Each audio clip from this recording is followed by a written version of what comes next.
एक धर्मदास नाम के महापुरुष वैश्य थे, बनिए थे, और वैष्णु साधु से दीक्षित थे।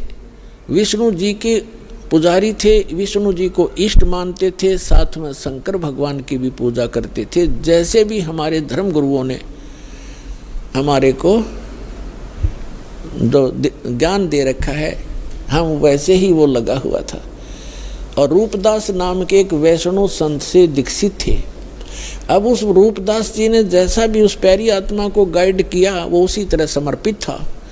उसने बता रखा था रूपदास जी ने कि 68 तीर्थ करने चाहिए, अमरनाथ चारों धामों को भी अवश्य वहाँ जाना चाहिए, एकादशी का व्रत करो, हरे राम हरे कृष्ण और भोलेनाथ शंकर भगवान का इसका जाप करो, ओम नमः शिवाय आदि।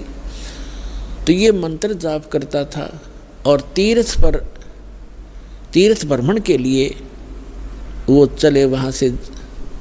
उस समय लगभग 80-82 वर्ष की उम्र थी, 85 वर्ष की उम्र थी धर्मदास जी की। तीर्थ यात्रा पर गए हुए थे मथुरा के तालाब में, जहाँ भगवान, जैसा कि हमारे धर्म गुरुओं ने बता रखा था कि यहाँ श्री कृष्ण गौ चराया करते थे, इस सरोवर में नहाया करते थे, गौओं को पानी पिलाया करते थे। तो उस श्रद्धा से सभी वहाँ उस तीर्थ पर जाते हैं और फिर गिरिराज के चक्कर लगाते हैं। अपने आत्माओं, ये भोली आत्मा ये तो कहती हैं कि रामपाल तो हमारे देवी देवताओं को, धार्मिक तीर्थों को जो है सब अच्छे नहीं बताता। अब विचार करो, जिस गिरिराज यानी गोवर्धन पर्वत की आप महिमा गाते सुनाते हो, उसकी लीला क्या है। जैसे धर्मदास जी को परमात्मा मिले, फिर उनसे पूछा कि आप, ये लंबी वार्ता है, समय थोड़ा है, लेकिन आज जो दास बताना चाहता है कि तीर्थों पर और इन ऐसे यादगार स्थानों पर जाने से जीव का मोक्ष नहीं, और केवल पाप ही होते हैं, पुण्य नहीं। क्योंकि पुण्य तो इसलिए नहीं कि शास्त्र, वो श्रीमद् भगवद गीता में वर्णन नहीं उसका, और जो शास्त्र में वर्णित साधना नहीं है, वो अध्याय नंबर 16 के गीता के मंत्र 23 में स्पष्ट ही कर दिया है कि शास्त्र विधि को त्याग कर जो मनमाना आचरण करते हैं उनको कोई लाभ नहीं होता, ना सुख होता, ना गति होती, और ना ही उनको कोई सिद्धि प्राप्त होती, यूजलेस। तो धर्मदास जी को परमात्मा एक जिंदा महात्मा के रूप में मिले।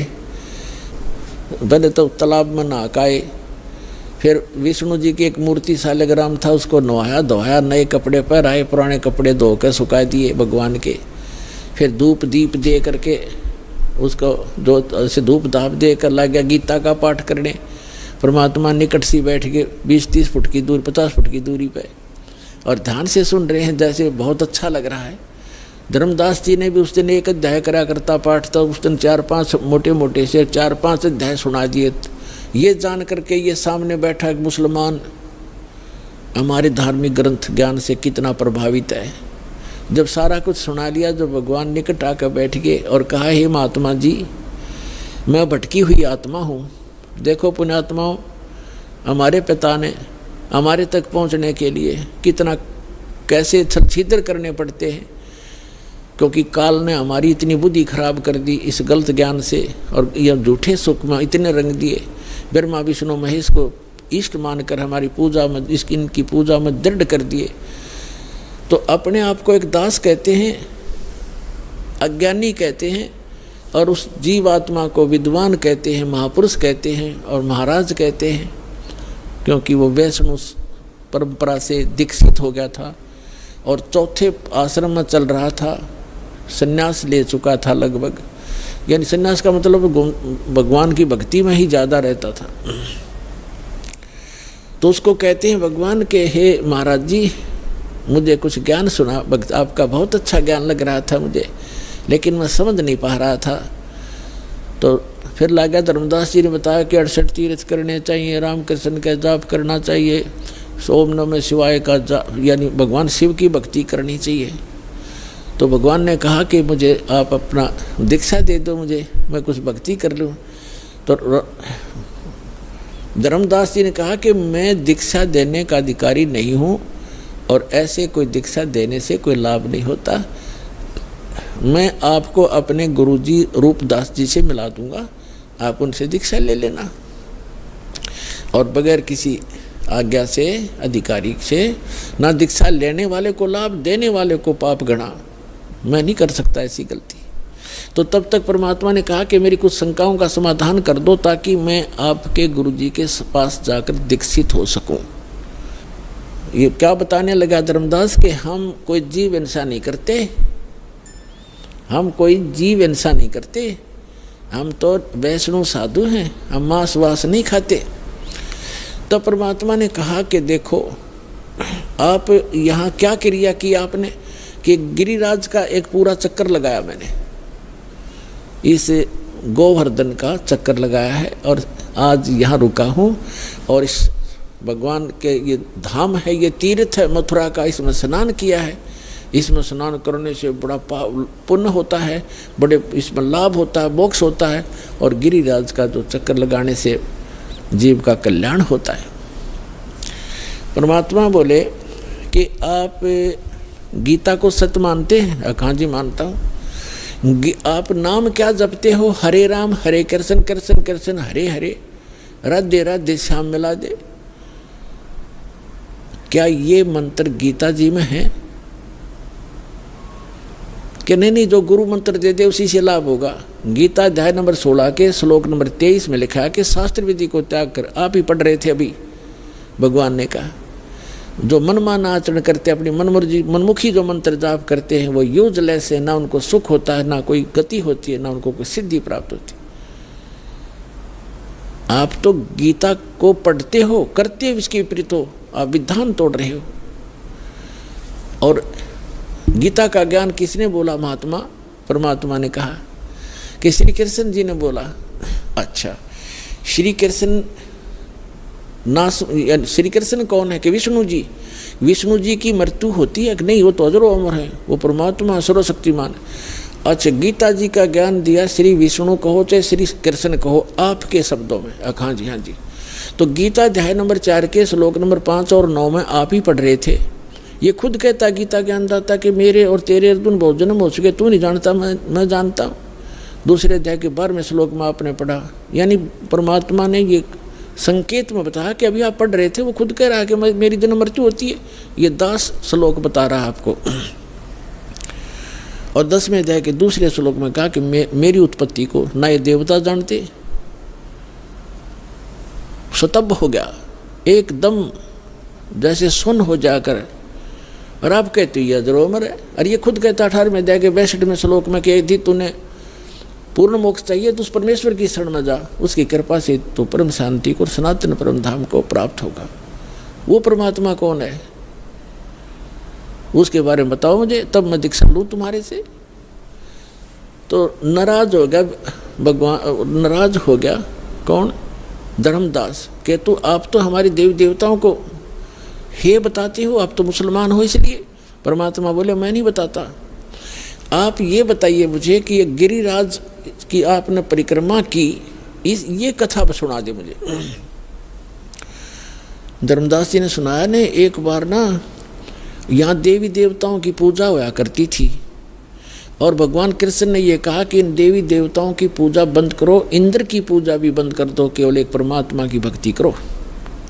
जिससे एक शुद्ध होकर के इंद्र ने इतनी जबरदस्त वर्षा कर दी, 96 मेघ माला, 96 करोड़ मेघ माला एकदम वर्षा दी, मूसलधार वर्षा होगी।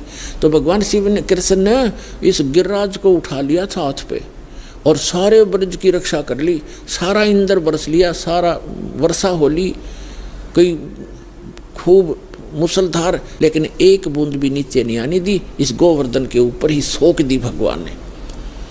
परमात्मा बोले थारी बुद्धि ले गए चोर। अब तेरे कृष्ण जी कहने लग रहे देवी देवताओं की पूजा मत करो, देवताओं के मुखिया इंद्र की भी पूजा छुड़वाई उन्होंने, और तुम इन देवताओं के चपट रहे। और फिर मैं देवताओं की थारी बेइज्जती करता हूँ। और जिस जोड़ में तू नहाया इसमें इसने तो छोड़ कर वो चले गए। श्री कृष्ण द्वारका में रहा करते थे, वहाँ जाओ ना वहाँ गड्ढो तुम। अब वो द्वारका भी ना रही, वो समुद्र में डबो दी, इसलिए डबो दी थी कि यहाँ धक्के खाना होंगे ये बोली आत्माएं, मोक्ष होगा भक्ति से। अपने आत्माओं ये ज्ञान है, अभी तक हमने अज्ञान भर रखा था अपने अंदर।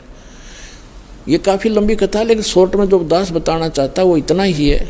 फिर परमात्मा ने कहा कि आप कहते हो कि मैं कोई जीव हिंसा नहीं करते, आप कहाँ से चल कर आए हो? कि बांधवगढ़ से आया हूँ। कहाँ? मथुरा में। कितनी दूरी है, कितना डिस्टेंस है मथुरा और बांधवगढ़ का? धर्मदास जी ने कहा यानी 250-300 मील होगा। कोस, पहले कोस चलती थी, यानी 850 किलोमीटर डिफरेंस है मथुरा और बांधवगढ़ का। तो परमात्मा ने कहा किस साधन से आए आप? धर्मदास जी ने कहा मैं पैदल आया हूँ महात्मा भाई, पैदल आया हूँ जिंदा महात्मा जी, मैं पैदल आया हूँ। तो परमात्मा ने कहा वहाँ से लेकर इस मथुरा तक आपने कितने जीव मार दिए, गिनती नहीं हो। और इस तालाब में नहाए, इस मथुरा के इस तालाब में नहाए, ये लोटा पानी का भर के लाए हो आप, देख इसमें कितने जीव जंतु। ये तो इस 2 लीटर पानी में इतने, और उसमें जिसमें आप मल कर नहा रहे थे, कितने जीवों का कचूमर काट दिया धर्मदास, करोड़ों जीव मार दिए इतने। और इंतजार तुम कहते हो मोक्ष होगा, तुम तो पाप के भागी होगे। पृथ्वी ऊपर पग जो धारे है, करोड़ जीव एक दिन में मारे। कहते 70 ब्राह्मण की है हत्या, जो चौका तुम देव नित्या। ब्राह्मण संस हत्या जो होई, जल स्नान करत हो सोई। अब जैसे आपके शास्त्रों में कहा है कि ब्रह्म हत्या का पाप बहुत भारी होता है, जीव हिंसा ब्रह्म, और जैसे